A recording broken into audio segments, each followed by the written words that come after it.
Hi, friends. I wanted to tell you about some of the rides that I had yesterday.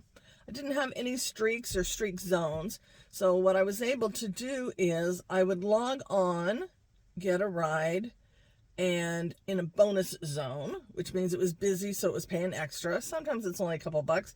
Sometimes it's 10, 12, sometimes even $25. Those are usually people who want to be picked up at casinos. Anyway, because I wasn't on any kind of streak, I could go off and on the app as much as I wanted. Now, I don't necessarily turn the app off, but what I do is say that I am going offline at the end of a ride. What that allows me to do is then look at the map and see where the hotspots are. If I'm close to somewhere where I can get an extra $2 or $3 bonus, I drive to that before I turn on, because then I have initiated the bonus, and it doesn't matter what my next ride is, I'll get that bonus. So that's what I did yesterday, and out of 14 rides, I think 10 of them had a bonus attached to them, so that was pretty cool. The bonuses, the streaks, those are the things that really help us, as well as tips. Anyway, I wanted to tell you about some of the rides I had. Now, one of them I picked up a young man, and I was bringing him, come to find out, to a Honda dealership. Now, when he got in my car, he had a piece of paper that on first glance, because I don't stare at what people are bringing into the car, looked like an application. But I'm all like, are there paper applications still?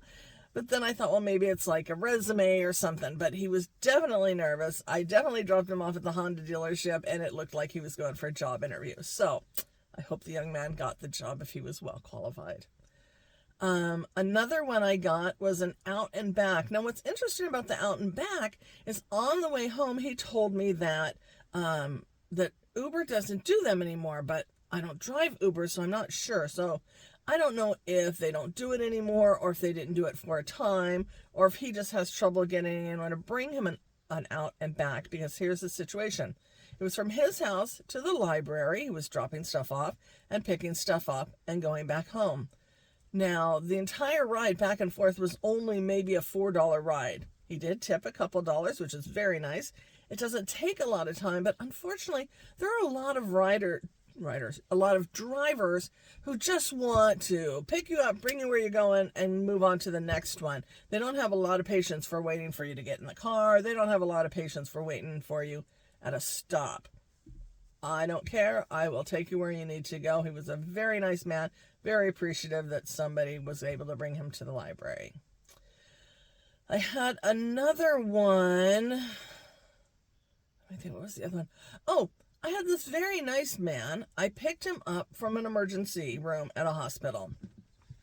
When I pulled up, another man came out who was a security guard. Wanted to know, was I here for Mr. Ken? No. I normally won't tell you the name of my people because I normally do not remember the names of my people. I had 14 rides yesterday. I remember Ken because we had a very nice conversation. Apparently, Ken has had the hiccups for I think he said 8 months.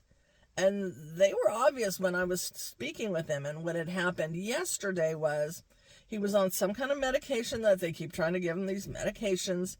And it made him loopy, and he slipped off his chair and bumped up his head and scraped it really, really well. I could see it. So he was frustrated. They wanted to try him on another medication, and after that, I guess they could go in and do an operation to kill the nerve that makes you hiccup or something like that. So I'm praying for Ken that it gets done. On the way home, he was telling me about that he plays the piano, and that he plays at the Handerley Hotel sometimes, which is a local hotel here. And he plays smooth jazz and smooth R&B. And he told me, and he gave me a business card, and he has a YouTube page if you want to look him up. He wrote 2 songs for, I knew I was going to forget, Smokey Robinson. Isn't that cool? This guy in my car, this old man had written 2 songs for Smokey Robinson. And so he showed me his YouTube page, and I liked it, and I told him about our YouTube page and asked him to go subscribe. I don't know if he did or not, but... And my last fun one from yesterday was I took a woman from the Hilton Hotel, the Hilton Bayfront it's called, to the convention center. Now, when I say they're next door to each other, I mean they're next door to each other. But the convention center is very long, and she said she had had a very long day at the convention center, going back and forth and back and forth. I think she said she had 14,000 steps on her phone or her watch or whatever she keeps track with it on. And she was in heels, and she was not going to do it. And it was a $3 ride, and she promised me a good tip, and she tipped me $15. It was very nice, but she was lovely. She was all like, I can't do it anymore. My feet hurt. So, we hope you're still enjoying these videos. Like, subscribe if you just found us. Check out some of our other stuff. Check out our shorts. And we'll see you as soon as we get some more stories. Bye.